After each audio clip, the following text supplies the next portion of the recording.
and there's a new book out. It's called In the Cauldron: Terror, Tension, and the American Ambassador's Struggle to Avoid Pearl Harbor. It's by a guy that maybe has the greatest name for an author I have ever heard, Lou Paper. Lou, the author of this book, out today, joins us. Lou, how are you?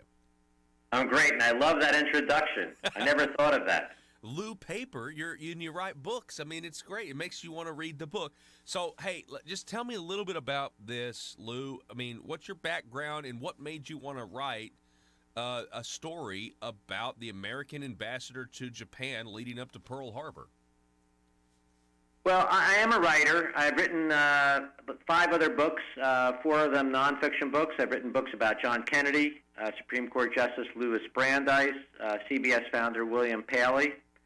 And I was going to write a book about America in 1941. It was a pivotal year for the country. Franklin D. Roosevelt had been inaugurated for an unprecedented third term as president. The UAW signed its first contract with a car manufacturer. The New York Yankees' Joe DiMaggio hit in 56 consecutive games, a record that still stands. And, of course, Japan attacked Pearl Harbor. And in the course of my research, I came across the name of Joseph Grew and his effort to orchestrate an agreement to avoid the war he saw coming. And so I was intrigued, and the more I researched, I realized that this story of Joseph Grew had never been told, and so I switched gears to write that story. Joseph Grew was America's ambassador to Japan in the months before Pearl Harbor. A very sophisticated guy, a longtime diplomat, and he was trying to bring the two countries together because they were obviously drifting apart. And so I decided to tell this story, which had never been told, because of all the hundreds of Pearl Harbor books that have been written, nobody has focused on Grew in this way to tell his story.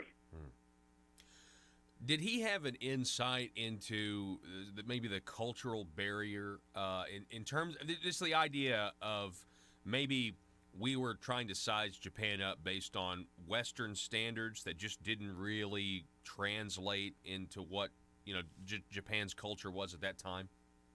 Absolutely. That's exactly right. Japan had a different way of thinking and grew throughout those months before Pearl Harbor. He was trying to talk to Washington, Roosevelt, and Hull, and they were all thinking, gee, it would be stupid for Japan to attack the United States. The United States was so much larger than Japan. But American sanctions, the United States had imposed sanctions on Japan in an effort to curb its military aggression in China. And those sanctions were crippling the Japanese economy. And the United States, back in Washington, they thought, well, this is going to bring Japan to its knees. And Grew, just like you were saying, kept telling Washington, you can't evaluate Japanese thinking based upon Western standards of logic. These people would rather launch a suicidal war against the United States and face annihilation than endure the humiliation of succumbing to American pressure. They had too much pride, and he tried to explain that to Washington. And in fact, only weeks before Pearl Harbor, Grew sent 2 telegrams to Secretary of State Cordell Hull, and he warned him. He said, Japan is prepared to launch a suicidal war against the United States, and he said armed conflict could come with dangerous and dramatic suddenness. But again, nobody took him at face value about that. So, yeah, nobody did anything with that information, right? I mean, and what would they have done? Did we expect Pearl Harbor at all? Well, there's no evidence that Roosevelt or his cabinet knew specifically that Japan was going to attack Pearl Harbor. And I think what they thought was that Japan would attack someplace in the Far East or in Southeast Asia, maybe Guam or maybe the Philippines or Singapore, someplace far away from the United States. So they did not feel any imminent danger to Hawaii. In fact, the U.S. commander, the Navy commander, and the Army general who oversaw all the military facilities in Pearl Harbor, on the morning of Pearl Harbor, on December 7, 1941, at 7:30, these 2 guys were going out to play golf. Yeah, that's nuts. And so Grew was, he was very bitter. He would later say he tried to make recommendations to Roosevelt and to Hull about things they could do to avoid the war he saw coming. But the United States really wasn't interested, and so what Grew later said, he said, American policy in those months before Pearl Harbor was completely inflexible. And as far as his dispatches and him trying to explain things to Washington, he said it was like throwing pebbles into a lake at night because nobody wanted to listen to him. Wow. And he was very, very frustrated about that because he felt he didn't know that he could avoid war, but he thought there was a chance if his recommendations had been accepted that maybe we could have avoided the war. Yeah, and it seems like this guy, again, Joseph Grew, he knew it was coming, though. Like, from his standpoint, he was like, oh, my gosh, a Japanese attack is imminent, right? Yes. I mean, and in fact, what's really sad, when I was reading, I had access to his diary. So this guy was very disciplined. He kept a daily diary every day. He would sit down at his little Smith Corona typewriter and type out what had happened the day before, what he had thought, what he had said. And when he sent these telegrams to Washington to say that Japan was prepared to launch a suicidal war, in his diary, he wrote, he said, if war should come, I hope history will not overlook that telegram. Of course, here we are. So yeah, I obviously saw his diary. I had access to his diary, and I saw that, and it was very poignant to read this because only a few weeks after he sent that telegram, Japan attacked Pearl Harbor. Wow. We're talking with Lou Paper.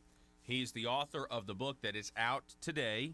You can get it at Amazon. It's called In the Cauldron, Terror, Tension, in the American Ambassador's Struggle to Avoid Pearl Harbor. Now, I want to ask you a question, Lou, and this is, I know this may be kind of a curveball because it's not specifically about the book, but the fact that we were trying to size up Japan by Western standards, and there was that disconnect there, I wonder if you have an opinion on that same phenomenon potentially happening between the United States and China, because obviously China is a much different country than it was back when Japan was the main power over in that area.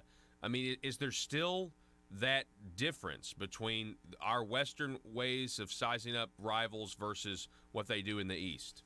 You're talking about today now. Today, yes. Well, the short answer to your question is yes.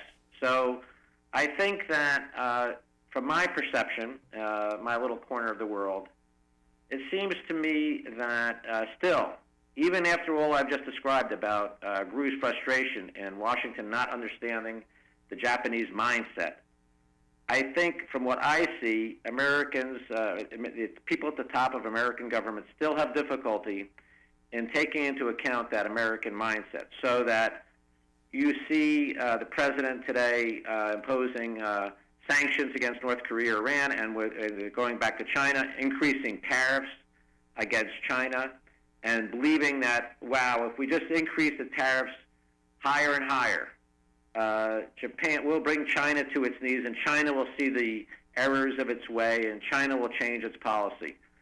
And for these people over in a different part of the world, it's not all about money. And so increasing tariffs or imposing sanctions will not necessarily have the impact we hope and anticipate, because these people are driven by other factors. Interesting. And so, to give you a sense about the mindset, I was going back to bring it back to Pearl Harbor, and this mindset about how the Japanese, they had so much pride. As I say, they would rather face annihilation than endure humiliation, and I think that's still true today in response to your question. And here's a small story from Grew's perspective.